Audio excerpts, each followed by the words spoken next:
আজি গৰখীয়া পুখুৰী আৰু দক্ষিণ দীঘলীপাৰৰ যি আমাৰ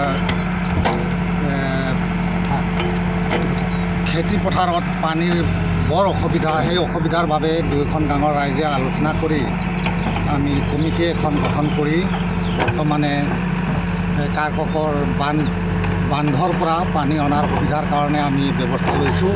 আৰু দক্ষিণ দীঘলীপাৰে ইতিমধ্যে খেতি বাতিৰ কাৰণে পানীৰ যোগান ধৰিলে আমাৰ গাঁৱৰ ফালে গৰখীয়া পুখুৰী পথাৰত যাবৰ বাবে আজি আমি ৰাইজে দান বৰঙণি তুলি লৈ আমি নালা খুন্দি আছোঁ। এয়া নালা খুন্দি আছোঁ। এই নালাৰ যোগেদি আমাৰ গৰখীয়া পুখুৰী ফিল্ডত ইতিমধ্যে পানীৰ যোগান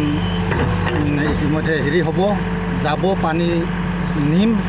আৰু আগন্তুক কালত আমি এই নালা যেন চৰকাৰৰ ওচৰতো গৈ সহায় সহযোগিতা বিচাৰিম।